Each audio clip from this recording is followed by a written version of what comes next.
Fala, gente querida, saúde e paz a todos vocês. Sejam bem-vindos ao meu canal. Eu sou Evandro Moretti para mais um vídeo coerente da fé cristã. E hoje eu quero falar sobre um Jesus presente em muitas denominações que não se parece um Cristo de amor, mas se parece um diabo, alguém que impõe medo nas pessoas. O problema é que muitos que frequentam esses lugares têm medo de um Jesus que não se parece em nada com o Cristo dos Evangelhos de fato. Quando eu finalizar este vídeo, eu vou deixar um texto da Bíblia provando de fato que o Cristo do Evangelho em muito se diferencia daquele Jesus, daquele Cristo que tem sido pregado em muitíssimas denominações do segmento religioso e, por que não dizer, do segmento evangélico também. Quando a gente fala cristianismo, a gente pode repartir o cristianismo em muitos departamentos, mas os principais, o catolicismo e o evangelicalismo, tá? Principalmente de acordo com o pregador, de acordo com a região, de acordo com a convenção, Cristo vai ser pregado de um jeito. O que eu posso dizer é que a maioria prega Jesus errado. O Jesus de muitíssimas denominações mais se parece um capeta. E você vai saber por quê, ok? Então, se você não é inscrito neste canal, por favor, se inscreva. E todos que assistirem, deixe o seu like, deixe também o seu comentário. Vamos lá. O Cristo que é pregado nas denominações, ele trabalha com barganha, tá? O que é a barganha? É a troca. É um relacionamento de troca. Em muitas denominações, Jesus abençoa a pessoa que faz um voto. Se a pessoa faz um voto para ele, então ele se interessa mais em ajudar aquela pessoa. O voto não é encorajado no Novo Testamento, na Nova Aliança. Aparece no Antigo Testamento, no livro de Eclesiastes, mas ele não é encorajado na graça. Mas Paulo fez voto, mas ele estava naquele período de transição.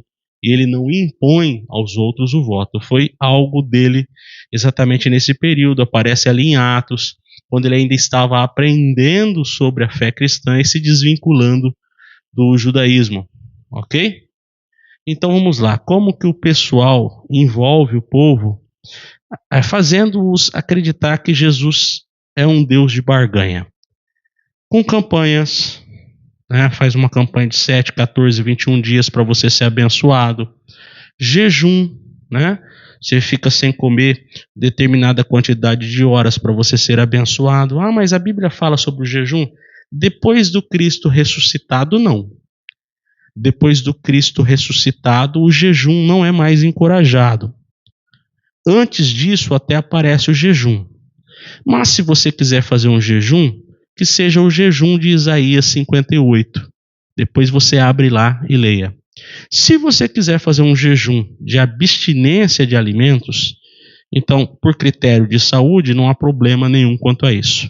Mas, na graça, não há necessidade alguma de se fazer um jejum de abstinência de alimentos em troca de uma bênção. Jesus não pediu que isso seja feito.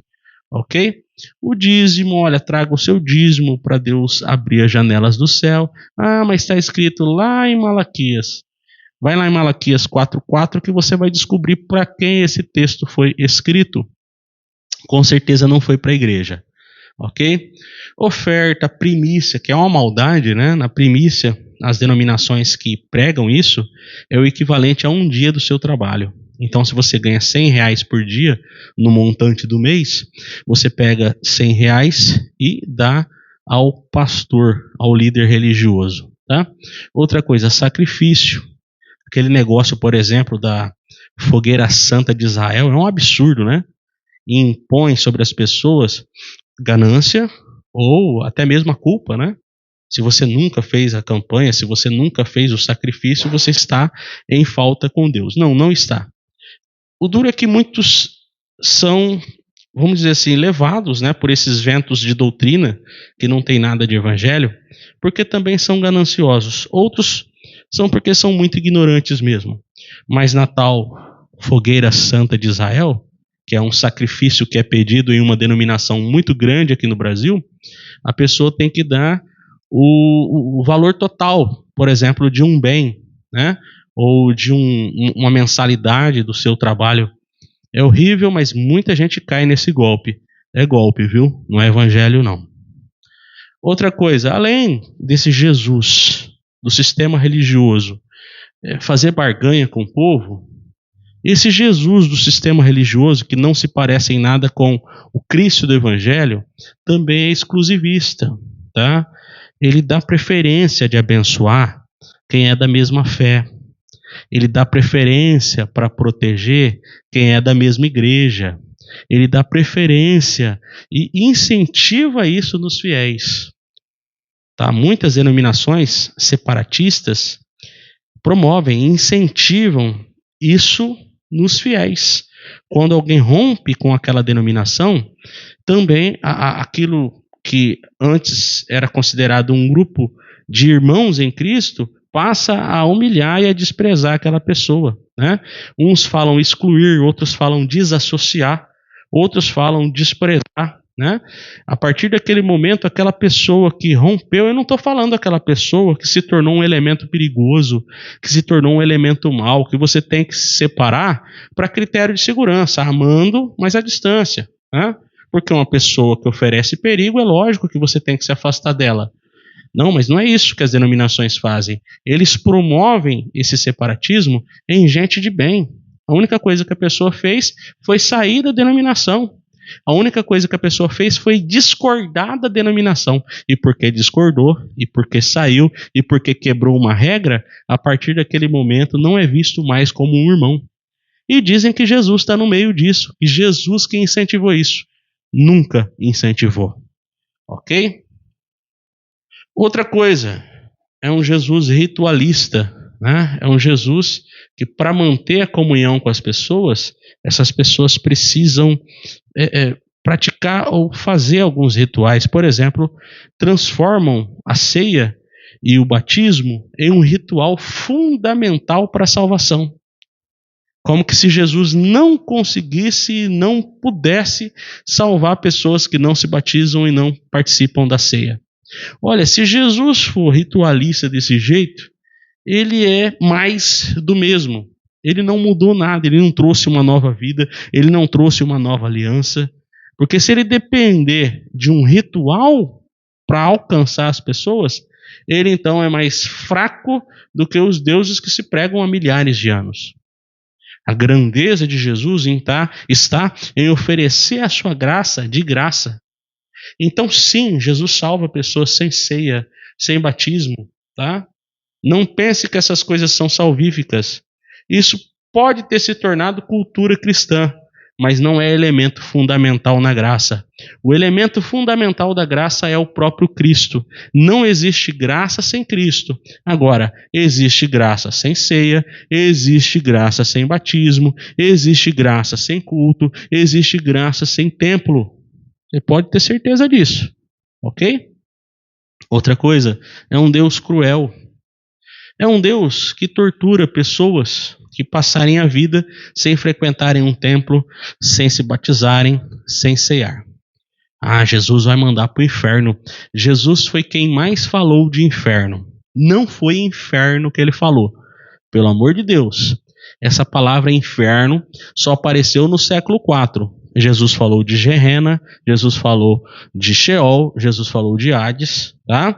Nenhuma dessas coisas tem a ver com tortura eterna.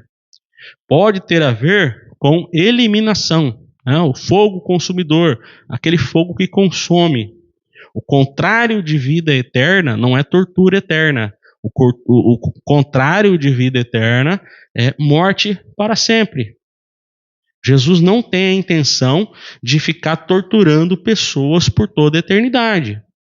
Tá? É uma maldade a associação de inferno a Jesus. Esse Jesus aí não é o Cristo do Evangelho. Porque antes dele não se falava em tortura eterna. Aí vem Cristo, tá? Que é a própria representação do amor. E a partir de então, com ele, nasce a tortura eterna. Não façam isso. Tá? Essa associação do Cristo com inferno foi dada pela religião a partir do século IV, mas não existe na originalidade dos textos. Então é um Jesus cruel do sistema religioso. É um Jesus que pesa a mão. Né? Já viu esse termo? Jesus vai pesar a mão naquela pessoa, né? Por ter feito isso, por ter feito aquilo. E muitos que se dizem cristãos acabam absorvendo essa maldade.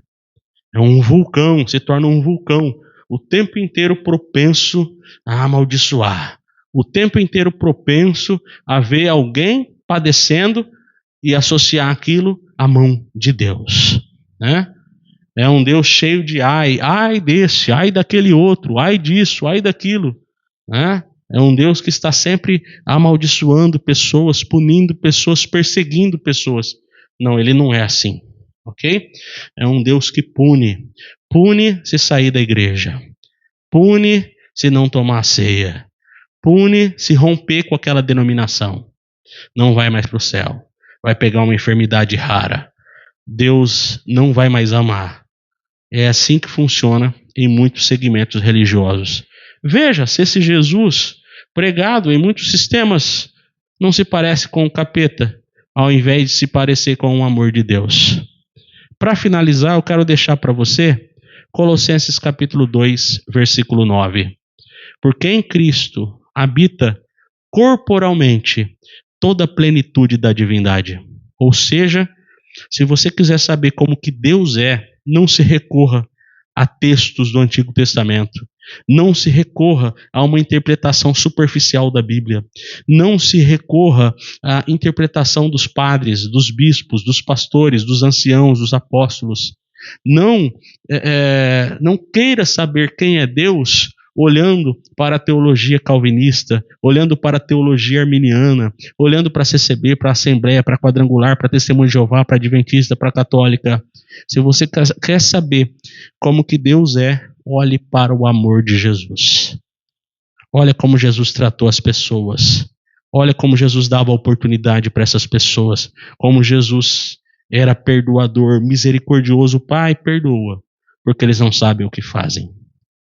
Deus está totalmente na pessoa de Jesus. Tá? Colossenses 2,9. Porque nele habita corporalmente toda a plenitude da divindade. Não queira saber como Deus é olhando para o sistema religioso, nem para suas pregações.